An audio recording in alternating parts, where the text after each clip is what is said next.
అంటాం, ఎలా సమర్థించుకుంటారు? ఇప్పుడు బీసీ అనేది మారుతుంటది కదా లిస్ట్ ఎప్పటికప్పుడు. Yes sir, please. Sorry. Good evening అండి. ప్రణోడ శిరీష్ గారికి, రామ్మూర్తి గారికి, లక్ష్మణ్ గారికి అందరం కూడా సిటీ 24x7 ప్రజానికానికి కూడా. ఇప్పుడు ఇక్కడ ఏంటంటే రేవంత్ రెడ్డి గారు ఏం చెప్పారంటే చాలా స్పష్టంగా చెప్పారు. మోడీ ఏంటంటే లీగల్లీ కన్వర్టెడ్ బీసీ అని చెప్పారు. అక్కడ 1994లో అక్కడ గతంలో ఏమైందంటే 1980లో మండల్ కమిషన్, బిందేశ్వరి ప్రసాద్ మండల్ కమిషన్ 1980లో వేసినప్పుడు ఏమైందంటే ఆ రోజు మొరార్జీ దేశ ప్రధానిగా ఉన్నారు జనతా పార్టీలో. ఆయన కమిషన్ వేసినప్పుడు రాష్ట్ర వ్యాప్తంగా దేశవ్యాప్తంగా మొత్తం కులగణన చేయడం జరిగింది ఆ రోజు. అంటే ఎవరి కులం దీనికి కులగణన కాకుండా అంటే ఎవరు ఎక్కువ వెనకబడతానో ఏ విధంగా లెక్కాలనేసి ఒక 11 పారామీటర్స్ తీసుకున్నారు. ఆర్థికంగా కానీ, సామాజికంగా కానీ, అదేవిధంగా విద్య కానీ, అదేవిధంగా వాళ్ళకు నీళ్లు అందుబాటులో ఎంత దూరం ఉన్నాయి, వాళ్ళ ఆరోగ్య పరిస్థితి, వాళ్ళకు ఉన్నటువంటి చదువు సంది అన్ని ఒక 11 రకాల పారామీటర్స్ తీసుకొని మరి ఆ రోజులో బీపీ మండల్ గారు ఒక కమిషన్ వేయడం జరిగింది. ఆ కమిషన్ ఏంటంటే అప్పుడున్నటువంటి మోడీ గారు కులం ఏంటంటే ఆ రోజుల్లో 1994లో నాటికి మరి అది బీసీ లిస్ట్ లోకి వచ్చింది. అంటే మండల కమిషన్ 1980లో వేసినా కూడా అది వెంటనే అమలు కాలేదు. మీ అందరికి తెలుసా, చాలా సంవత్సరాలే పట్టింది. అది ఎప్పుడు 1990లో విబి సింగ్ ప్రధానమంత్రి ఉన్నప్పుడు అప్పుడు ఎన్ఫోర్స్ లోకి వచ్చింది. అది అప్పటిదాకా కూడా అది అలాగే ఉంది.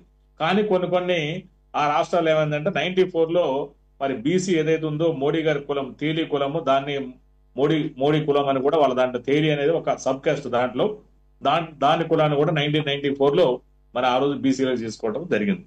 దాన్ని 2001కు వచ్చే వరకే యాక్సెప్ట్ చేయడం జరిగింది. అంటే కమిషన్ వేసిన తర్వాత కొన్ని పెండింగ్లు ఉంటాయి, తర్వాత అమల్లోకి రావడం, ఎన్ఫోర్స్మెంట్ అయింది లెక్క మనకు. సో మోడీ గారు ఎప్పుడైతే 2001లో వచ్చారో దేశవ్యాప్తంగా ఆ కులాన్ని కూడా అంగీకరించడం జరిగింది బీసీ కింద. సో అప్పుడు మరి ముఖ్యమంత్రి ఎవరు ఉన్నారనేది అందరికీ తెలిసింది. మోడీ గారు అప్పుడు గుజరాత్ ముఖ్యమంత్రిగా ఉన్నారు. సో ఇట్లాంటి ఆ రోజు 3743 కులాలు, దాదాపుగా 3743 కులాలని మరి బీసీ జాబితాలో తీసుకురావడం జరిగింది. వాళ్ళు ఒక 0 నుంచి 22 పాయింట్లు పెట్టుకొని మినిమం 11 పాయింట్లు అంటే సగం ఉంటే మాత్రం వాళ్ళని బీసీ కింద వేయాలని చెప్పేసి మరి ఆ రోజు ఒక ఏదైతే మార్కులు అంటే పాయింట్లు ఏదో సెట్ చేసుకొని దాని ప్రకారం బీసీ జాబితాలకు వేశారు. రేవంత్ రెడ్డి గారు చాలా స్పష్టంగా ఏమన్నారంటే నేను చెప్పినటువంటి ఇయర్స్ ఏమన్నా తేడా ఉండొచ్చు కానీ వాస్తవంగా జరిగింది ఏంటంటే ఆయన లీగల్ గా కన్వర్టెడ్ బీసీ తప్ప ఆయన ఏవి కాదని చెప్పారు. ఆ రోజు చూసుకున్నట్టయితే మండల కమిషన్ ఏ విధంగా ఉందంటే మన చతుర్వర్ణ వ్యవస్థలో బ్రాహ్మణులు, క్షత్రియులు, వైశ్యులు, శూద్రులు 4 రకాలు ఉన్నారు వాస్తవంగా. అంటే మనందరం కూడా శూద్రులమే. బ్రాహ్మణులు, వైశ్యులు, క్షత్రియుల తర్వాత మిగతా అదర్ దాన్ ఆల్ శూద్రుల కింద లెక్క. కానీ ఆ రాష్ట్రంలో వెనకబడతానాన్ని ఇందాక ఏదైతే చెప్పానో ఒక 11 పాయింట్లు తీసుకొని దాని ప్రకారం కొంతమంది ఉన్నోళ్ళు అంటే ఈ పాయింట్లు 11 పాయింట్ల కంటే తక్కువ ఎవరికైతే ఉన్నాయో వాళ్ళందరినీ కూడా మరి తీసుకోకుండా వదిలిపెట్టడం జరిగింది. 11 పాయింట్లు వచ్చిన వాళ్ళు మాత్రం బీసీల కింద తీసుకున్నారు, కొంతమంది ఓసీలుగా మిగిలిపోయారు. ఇప్పుడు ఉత్తరప్రదేశ్, బీహార్లో కొన్ని రాష్ట్రాలు మనం చూసుకున్నట్టయితే అంటే శిరీష్ గారు అక్కడ యాదవులు మొత్తం రాజ్యాధికారులు ఉంటారు. బీహార్లో కానీ, ఉత్తరప్రదేశ్లో కానీ, అదేవిధంగా మధ్యప్రదేశ్లో చాలా పార్టీ కూడా. కానీ వాళ్ళు ఏంటంటే అక్కడ బీసీలే, మరి రాజ్యాధికారం ఉన్నా కూడా వాళ్ళు బీసీలే. కొన్ని ప్రాంతాల్లో ఇప్పుడు మనం అనుకుంటున్నాం. ఇప్పుడు పరమేశ్వర్ వర్మ గారు ఉన్నారు అక్కడ, మనం ఆయన గురించి మాట్లాడుకున్నాం. న్యూఢిల్లీలో గెలిచారు ఆయన. మరి గెలిచిన తర్వాత మన న్యూఢిల్లీలో గెలిచారు కేజ్రీవాల్ మీద. ఆయన ముఖ్యమంత్రి కావాలి ఇప్పుడు లైన్ లో ఉన్నారని వాళ్ళ ఆయన అంతమంది కూడా 1993 నుంచి 98 వరకు కూడా ఢిల్లీ ముఖ్యమంత్రి చేశారు బీజేపీ పార్టీలో. సో వాళ్ళు బీసీలు అక్కడ. మరి వాళ్ళ పెద్ద జాట్ అనేది పెద్ద వంశం, రాజవంశం, గత చరిత్రలో చాలా గొప్పగా ఉంది. కానీ వాళ్ళు అక్కడ జాబితాలో మరి బీసీల కింద ఉన్నారు. సో ఇట్లాంటి కాంట్రవర్సీ ఉన్నాయి. అంటే ఇక్కడ అధికారం అవలంబించిన అందరూ కూడా ఓసీలు అన్నట్టుగా ఎక్కడా లేదు. చాలా స్పష్టంగా సిటీ 24x7 ప్రజానికని చెప్తున్నాను. ఆ రాష్ట్ర జాబితాలో కానీ జాతీయ జాబితాలు ఉన్న ప్రకారమే వాళ్ళు బీసీల, ఓసీల అని చాలా అమ్మని అవుతున్నారు తప్ప నిజంగా ఆర్థికంగా ఉన్నారు లేకపోతే అధికారాన్ని చలాయిస్తున్నారు పోవటం లేదనమాట. సో ఆ రోజు ఏమైందంటే 2001లో అప్పటి నుంచి బీసీలు కనుక వీళ్ళు మోడీ గారి క్యాస్ట్ కూడా తేలి అంటే చమురు సంబంధించినటువంటి వాటిలో పనిచేయటం కానీ, తేలి అంటే చమురు అంటే ఆయిల్, దాంట్లో పనిచేయటం, దానికి సంబంధించిన వ్యాపారాలు, వాణిజ్యాలు చేయటము, దాంట్లో కూడా రకరకాలు ఉన్నారట. ఆ తేలి అనే వర్గంలోనే కొంతమంది ఎస్సీలు ఉన్నారట, కొంతమంది బీసీలు ఉన్నారట. నాకున్న సమాచారం మేడం, ఎందుకంటే చదివిన తప్ప మనం అప్పటోళ్ళం కాదు కాబట్టి. సో ఇవన్నీ రిపోర్ట్లు ఆ విధంగా ఉన్నాయి స్పష్టంగా. సో ఇక్కడ ఏంటంటే ఇవాళ మీరు ఒక మాట అన్నారు, ఇక్కడ మనము వసుదైక కుటుంబం కరెక్టే కానీ ఇక్కడ వెనకబాటుతనంతో కొన్ని డెవలప్మెంట్ యాక్టివిటీస్, సంక్షేమ రాజ్యం, రాజ్యం కాబట్టి కొన్ని రిజర్వేషన్స్ ఎవరైతే ఉన్నారో వాళ్ళ కుల ప్రాతిపదికనో లేదంటే ఆర్థికంగా ప్రాతిపదికనో మతపరమైన రిజర్వేషన్ లేకున్నా కూడా ఈ రెండింటి ప్రాతిపదికన ఇవ్వాల్సి వస్తుంది. సో మేమేం చేసామంటే బీసీ కులగలను కూడా వెనకబడతానని ప్రామాణికంగా తీసుకున్నాం తప్ప వాళ్ళు ఏ మతం తీసుకోకుండా కూడా బీసీలో కూడా కొంతమంది ముస్లింలు కూడా బీసీఈలో కింద ఆ రోజు రాజశేఖర రెడ్డి గారు తీసుకున్న కూడా మేము తీసుకొని చేయడం జరిగింది. మనం అవునన్నా కాదన్నా ఇలా భారతదేశంలో కులాలు, వర్గాలు, మతాలు, ప్రాంతాలతోటే రాజకీయాలు ఎక్కువ శాతం జరుగుతాయి. ఇవన్నీ అడ్మిటెడ్ ఫ్యాక్ట్. సో ఇవి లేని రాజకీయాలు భారతదేశంలో మనం ఊహించలేం శిరీష్ గారు, ఎందుకంటే ఇది అడ్మిటెడ్ ఫ్యాక్ట్. భారతదేశ రాజకీయాలు చుట్టూ వీటి చుట్టూ తిరుగుతూ ఉంటాయి కంపల్సరిగా, అవునన్నా కాదన్నా మనం ఒప్పుకోకపోయినా. సో మోడీ గారు ఏంటంటే, రేవంత్ రెడ్డి గారు ఏమన్నారంటే, ఆయన కూడా బీసీ అయినా కూడా కన్వర్టెడ్ బీసీ కాబట్టి ఆయన ఆలోచన విధానం కూడా అగ్రవర్ణ ఆలోచన విధానంగానే ఉంది. అగ్రవర్ణాలందరూ వెగనిస్తాను కాదు ఆయన రేవంత్ రెడ్డి గారు చెప్పిన ఉద్దేశం కూడా, ఆయన ఆ ఐడియాలజీ తోటి ఉన్నారు. నిజంగా ఆయన మోడీ బీసీ అయితే, ఆయన ఒక్కలే బీసీ అయితే మిగతా వాళ్ళందరికీ లబ్ధి జరిగిందా? మరి నిజంగా బీసీ అయినప్పుడు, బీసీల మీద ప్రేమే ఉన్నప్పుడు మరి ఆయనకు కులగణనతో పాటు జనగణన చేస్తే లాస్ ఏంటి? కులగణన చేసుకుంటూ పోవడంతో పాటు జనగణన చేయొచ్చు కదా అనేది మా యొక్క రేవంత్ రెడ్డి గారి యొక్క ప్రధాన ఎజెండా. దానికి సంబంధించింది కూడా ఇక్కడ మరి అది ఎక్కడ కూడా బీజేపీ వారు అంగీకరించట్లేదు. బీజేపీ వారు ఏమంటం పెడుతున్నారు, మీరు ఇచ్చినటువంటి రిజర్వేషన్ లో 56.33లో మరి ముస్లింస్ ఉన్నారు కదా అంటున్నారు. సో ఇక్కడ ముస్లింస్ అనిగా హిందువులని కాదు మనం తీసుకుని, ఇక్కడ వెనకబడతానాన్ని ప్రామాణికంగా తీసుకొని గతంలో ఉన్నదే. మేమేం కొత్తగా కాంగ్రెస్ పార్టీ రేవంత్ రెడ్డి గారి నాయకత్వంలో కొత్తగా కులగణను బీసీలు ఎక్కడా కలపలేదు. గతంలో ఎప్పటి నుంచో ఉన్న లిస్ట్ నే తీసుకొని చేయడం జరిగింది. సో అది ఏంటంటే మనం అవునన్నా కాదన్నా కూడా ఖచ్చితంగా మరి ఆ రిజర్వేషన్లు ఇవ్వాల్సి వచ్చినప్పుడు ఇవ్వాల్సి వస్తుంది. సో ఇవాళ బీజేపీ వారు ఏంటంటే ఎక్కడ కూడా క్లారిటీ మాట్లాడరు. మోడీ గారి కులం ఏంటంటే బీసీ అని చెప్తారు. మరి బీసీలకు ఎందుకు ప్రేమ లేదు? బీసీల మీద ఇప్పుడు మేము ఇక్కడ భారతదేశంలో ఒక చారిత్రాత్మక నిర్ణయం తీసుకున్నాము. మేము తీసుకొని బీసీ కులగణన అంటే కులగణనతో ఆర్థిక, సామాజిక, విద్య, ఆరోగ్య అన్ని రకాలైనటువంటి ఒక కాంప్రహెన్సివ్ గా ఒక సర్వే చేపట్టినప్పుడు మరి అందరూ సహకరించవచ్చు కదా. వాళ్ళు ఇవాళ పార్టీలకు అతీతంగా, కులాలకు అతీతంగా, మతాలకు అతీతంగా ఏదైతే వెనకబడతానం ఉందో ఆ వెనకబడతానానికి రిజర్వేషన్ ఇస్తే తప్పేంటి? రేవంత్ రెడ్డి గారు కానీ కాంగ్రెస్ కానీ ఆ స్టాండ్ తోటే ఉన్నారు. సో ఇలా బీజేపీ వాళ్ళకు దానివల్ల ఏం నష్టమో మాకైతే ఏం అర్థం కావట్లేదు. ఇలా కాంగ్రెస్ పార్టీ వాళ్ళకి 42% రిజర్వేషన్ ఇవ్వడానికి చాలా స్పష్టంగా సిద్ధంగా ఉంది. ఇలా మేము ఎందుకంటే మేము ఇక్కడ అసెంబ్లీలో తీర్మానం చేస్తాము. మీరు కొంతమంది ఏమన్నారంటే కావాలనే బీజేపీ వారు, బీఆర్ఎస్ వారు కూడా బలుకొని సర్వే జరగలేదు. సో 3.1% సర్వేలో పాల్గొనలేదు. అంటే అంకెల్లో చెప్పాలంటే 16 లక్షల మంది పాల్గొనలేదు. వాళ్ళ కోసం మరి నిన్న 16వ తారీఖు నుంచి నెల 28వ తారీఖు వరకు కూడా మళ్ళీ అవకాశం ఇవ్వడం జరిగింది. మీరు దీన్ని నేను సిటీ 24/7 ద్వారా చాలా స్పష్టంగా తెలియజేస్తున్నాను. మీరు ఆన్లైన్ లో కూడా ఎంటర్ చేసుకోవచ్చు. మీరు ఫోన్ చేస్తే మీ ఇంటి దగ్గర కూడా వస్తారు, లేదంటే మండల ఆఫీస్ దగ్గరికి వెళ్ళి కూడా ఇచ్చుకోవచ్చు. సో మీరందరూ కూడా సర్వేలో పాల్గొంటే ఆ డీటెయిల్స్ పూర్తిగా వచ్చిన తర్వాత మళ్ళీ మేము దాన్ని ఏదైతుందో మేము ఏదైతే కట్టుబడి ఉన్నాము ఖచ్చితంగా 42% బీసీలకు రిజర్వేషన్ చేయడానికి కాంగ్రెస్ పార్టీ సదా సిద్ధంగా ఉంది. దీనికి బీజేపీ వారు, బీఆర్ఎస్ వాళ్ళు సిద్ధంగా ఉన్నారా? బీజేపీ, బీఆర్ఎస్ ఏంటంటే ఎంతసేపు రాజకీయాలు చేస్తుంది తప్ప నిజమైన చిత్తశుద్ధి ఎక్కడ కూడా కనపడట్లేదు. మీరు చాలా స్పష్టంగా గమనించారు. కాదు ఇప్పుడు మోదీ గారు నిజమైన బీసీ కాదు, లేదంటే అగ్రవర్ణ ఆలోచన విధానంతోనే ఇంకా ఉన్నారు. ఆ తర్వాత లిస్టులో చేర్చారు. సరే, అది ఎప్పుడు చేర్చారు ఏంటి? 1994లోనే గుజరాత్ లో కాంగ్రెస్ గవర్నమెంట్ ఉన్నప్పుడే అది రిఫర్ చేయడం జరిగింది. ఇంకోటి బీసీ లిస్ట్ అనేది బీసీ లిస్ట్ అనేది డైనమిక్ లిస్ట్. అది ఎప్పటికప్పుడు మారుతుంటుంది. కొన్ని కులాలు దాంట్లో చేర్చబడుతుంటే, తీసివేయబడుతుంటే, అది ఎస్సీ ఎస్టీ లాగా ఒక స్టాటిక్ గా ఉండేటటువంటి నేచర్ ఉన్నది. వాటికి పరిమితం అవ్వాలి. కానీ ఇప్పుడు రాహుల్ గాంధీ గారు లేదంటే గనక రేవంత్ రెడ్డి గారు వీరు మరి బీసీలు కాదు కదా అని చెప్పేసి వీరు కూడా బీసీ వ్యతిరేకులని విమర్శలు తీసుకోవడానికి సిద్ధంగా ఉన్నారు. మరి మీరు ఇప్పుడు ఒకటి మనము ప్రాక్టికల్ గా ఏం చేస్తున్నాం అన్నది లెక్క. ఇక్కడ బీసీ అనంత మాత్రాన బీసీకి అనుకూలంగా చేస్తారని, బీసీగా అనంత మాత్రాన బీసీకి వ్యతిరేకంగా చేస్తారని కాదు కదండి. వాళ్ళ రేవంత్ రెడ్డి గారు రెడ్డి అయినా కూడా వాళ్ళ బీసీలకు చాలా కట్టుబడి ఉంది కదా. ఇప్పుడు ప్రధానమంత్రి మోదీ గారు మీరు చేస్తున్న ఆరోపణ అలాగే ఉంది కదా. మీరు చేస్తున్న ఆరోపణ ఏంటి? కమిట్మెంట్ లేదు కదా. మీరు అర్థం చేసుకోండి, కమిట్మెంట్ కావాలి ఇక్కడ. మనం ఇక్కడ ఏ సంక్షేమ పథకాలు చేయాలంటే కమిట్మెంట్, ఆ గట్స్ ఉండాలి కదా. ఊరికనే కాదు కదా. ఇప్పుడు ఇవాళ బీజేపీ వాళ్ళు చెప్తున్నారా మేము చేస్తామని చెప్తున్నారా? ఓకే, రేవంత్ రెడ్డి గారు మీరు పెట్టండి, అసెంబ్లీలో తీర్మానం చేసి ఢిల్లీకి పంపించండి, మేము దాన్ని యాక్సెప్ట్ చేస్తాం. ఎక్కడ చెప్పట్లేదు కదా వాళ్ళు. బీఆర్ఎస్ వాళ్ళు ఎక్కడ చెప్తున్నారా? చెప్పట్లేదు వాళ్ళు ఎక్కడ కూడా. వాళ్ళు ఏంటంటే కాంగ్రెస్ పార్టీ ఏం చేసి చూద్దాము. అప్పుడు ఏంటంటే వాళ్ళు సర్వేలో ఎక్కడ కూడా పాల్గొనలేదు. చూసాం కదా, కేటీఆర్ గారు కానీ, కేసీఆర్ గారు కానీ, హరీష్ రావు గారు కానీ, డీకే అరుణ గారు కానీ ఎక్కడ కూడా సర్వేలో పాల్గొనలేదు. మరి ఇది ఎట్లా మీరు అర్థం చేసుకోండి దయచేసి. టీవీ ప్రజానికం వీక్షకులు కూడా ఇంత పెద్ద బృహత్కార్యము దాదాపు 50 రోజుల పాటు జరిగింది. మరి 1,03,000 మంది పైచిలకు పాల్గొన్నారు. ఇంతమంది పాల్గొన్న కూడా నలుగురికి మరి 1 గంట 10 నిమిషాలు కూడా టైం దొరకలేదు. అంటే సర్వే మీద వెళ్ళకుండా నిబద్ధతను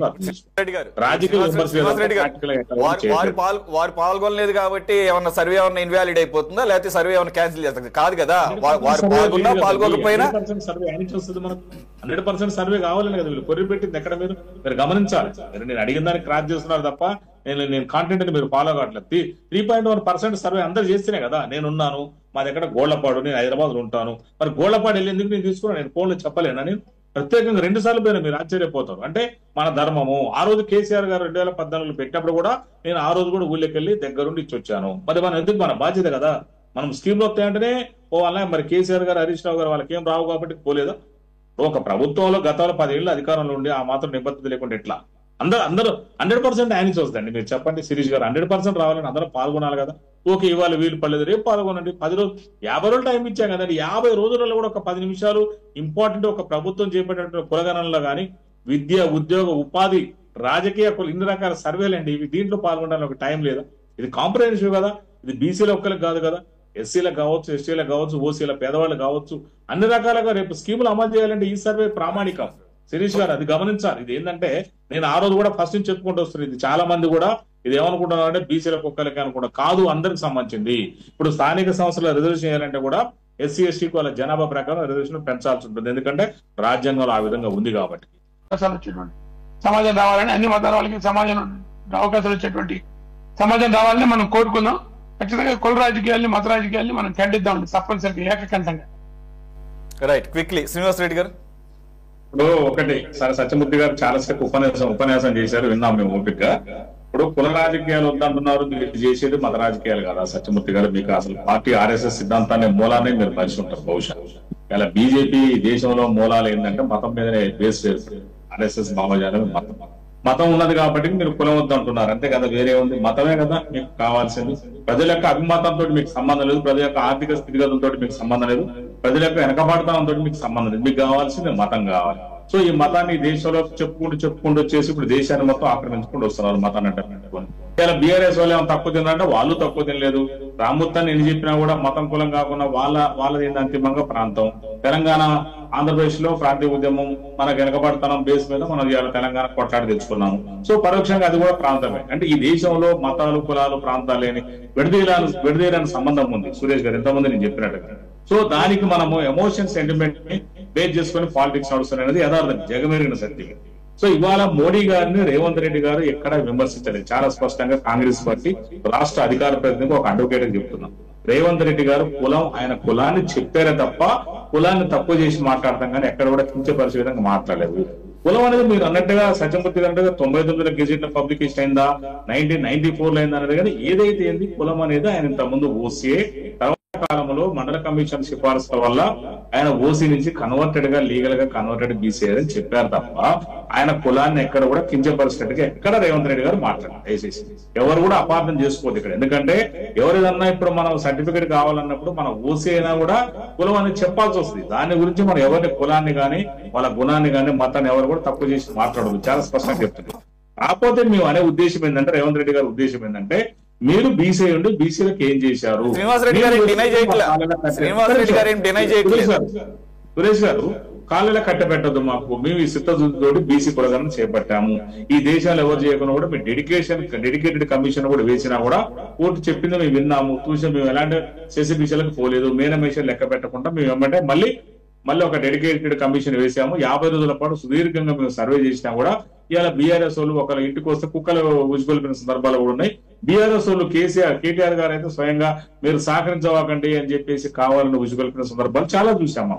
ఇంటికి వచ్చి స్టిక్కర్ అంటించిపోతే 50 రోజుల్లో 10 నిమిషాల పాటు మనకు కేటాయించే టైం లేదా బీఆర్ఎస్ నాయకులకు నేను చాలా స్పష్టంగా అడుగుతున్నా. మన కోసమే కదా సర్వే, సామాజిక, ఆర్థిక, రాజకీయ, కుల రకరకాల సర్వే మనకు ఉపయోగపడేదే కదా సర్వే. మీరు బీఆర్ఎస్ వారు ఏం చెప్తుంటే ఒక రోజుల్లోనే మేము సర్వే చేశామని చెప్తారు. ఎక్కడన్నా బీఆర్ఎస్ వాళ్ళు సర్వే రిపోర్ట్ బయట పెట్టారా? బీఆర్ఎస్ వాళ్ళు ఎంత % సర్వే చేశారని ఎక్కడైనా చెప్పారా? పోనీ ఆ రోజు ఆ సర్వే వాళ్ళు అఫీషియల్ గా ఎక్కడైనా గెజెట్ లో పబ్లిష్ చేశారా? అసెంబ్లీలో ఎక్కడైనా ప్రకటించారా? నిన్న సిటీ 24/7 ప్రజలు ఎక్కడ చాలా స్పష్టంగా అడుగుతున్నా, వాళ్ళు ఎక్కడ ప్రకటించారే? ఆ రోజు వీళ్ళు 2014 ఆగస్టు 25 నాడు చేసిన సర్వేకి ఎక్కడ కూడా వ్యాలిడిటీ లేదు, పబ్లిక్ ఎగ్జిబిషన్ ఎక్కడ చేయలేదు, దాని మీద జీవో ఇష్యూ చేయలేదు, అసెంబ్లీలో ప్రకటించలేదు. ఇవాళ వచ్చి 2024-25లో మేము చేసిన సర్వే తీసుకొచ్చి ఆ సర్వే కంపారిజన్ చేస్తున్నారు. అసలు ఆ రోజు సర్వే ఉంటే కదా కంపారిజన్ చేయడానికి. మీరు ఎక్కడ ప్రకటించలే. మీ నమస్తే పత్రికలు కూడా చాలా స్పష్టంగా చూశారు, మీరే రాసుకున్నారు కదా, ఎక్కడ కూడా మేము ప్రకటించలేదని. ఇప్పుడే నుంచి వచ్చింది మీకు రిపోర్ట్. ఆ రోజు మీరు అఫీషియల్ ఇప్పుడు ఒకటి సురేష్ గారు, ఇది కూడా మనం ఓన్ గా సొంతంగా మాట్లాడటానికి లేదు. ప్రభుత్వం సర్వే చేసినప్పుడు అఫీషియల్ గా ప్రకటించాలి, అసెంబ్లీలోనూ బయట గెజెట్ లో ప్రకటించాలి. ఊరికనే మేము చేసామని చెప్తే ఇప్పుడు ఎట్లా అంటే 10 ఏళ్ల తర్వాత అధికారం పోయిన తర్వాత మేము సర్వే చేసామని ఇప్పుడు చెప్తారా? Okay. అది ఎంతవరకు కరెక్ట్?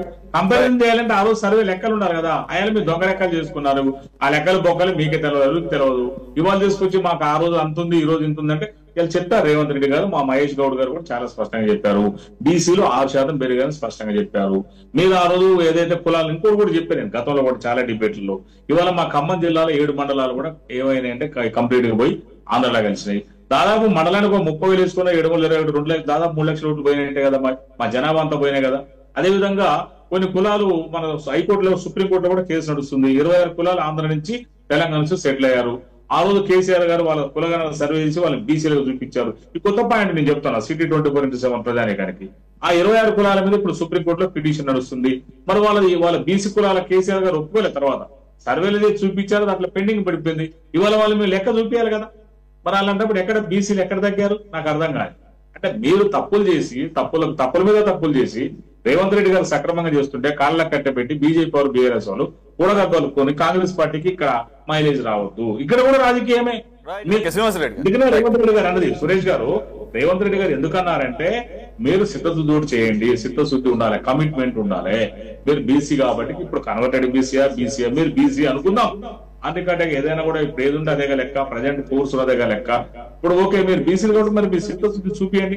మీరు ఒక్కరు సాక్షాత్తు ప్రధానమంత్రిగా 10 ఏళ్ళు చేసి బీసీలకు ఏం చేయకుండా ఒక్కడనే ఉంటే సరిపోతుందా? ఇవాళ మరి బీజేపీ వారు చెప్పారు ఇందాక సత్యమూర్తి గారు, అగ్రవర్ణాలు కూడా పేదలు ఉన్నారు కాబట్టి ఈబీసీ పెట్టారు. ఎస్ ఓకే బాగుంది. మరి బీసీల పేదవాళ్ళు ఉన్నారు కదా, రిజర్వేషన్ పరిస్థితి ఏంది? అది కూడా ఆలోచించాలి కదా. మేము చేసింది అదే, చెప్తున్నది కూడా అదే. అందుకనే కూడా దయచేసి ప్రజానీకం అందరూ కూడా సర్వేలో పాల్గొనండి. ఇంకా ఈ నెల 26 తారీఖు వరకు కూడా అవకాశం ఉందని చాలా స్పష్టంగా తెలియజేస్తుంది. ఓకే సత్యమూర్తి గారు, మనకి ఎక్కువ సమయం లేదు, quickly if you want add. చిన్న విషయం అండి, ఇప్పుడు శ్రీనివాసరెడ్డి గారు చెప్పారు బీసీలకు ఏం చేసింది 15 సంవత్సరాలు ఉండి 15 సంవత్సరాలు ఉండని. ఇప్పుడు ఎన్ని సంవత్సరాలు కాంగ్రెస్ పార్టీ పరిపాలన చేసిందండి? బీసీ కమిషన్ చట్టబద్ధత తీసుకొచ్చిందా? చట్టబద్ధత తీసుకొచ్చింది ఎవరండి? నరేంద్ర మోడీ గారి నాయకత్వంలో ఎన్డీఏ ప్రభుత్వం కాదా? వీళ్ళు ఏదో మాట్లాడేసి అయిపోతుంది అనుకుంటారు. రేవంత్ రెడ్డి గారు ఏమనలేదు అంటున్నారండి. రేవంత్ రెడ్డి గారు ఎంత వెటకారంగా మాట్లాడారు మీరు ఒకసారి మళ్ళీ స్క్రీన్ ప్లే చేస్తే తెలుస్తుందండి. ఆయన ఎంత వెటకారంగా మోడీ గారిని అన్నారండి. ఇది ఏమనలేదు అని చెప్పి మాట్లాడితే సరిపోతుందా? ఆయన్ని చాలా కించపరుస్తూ మాట్లాడారు.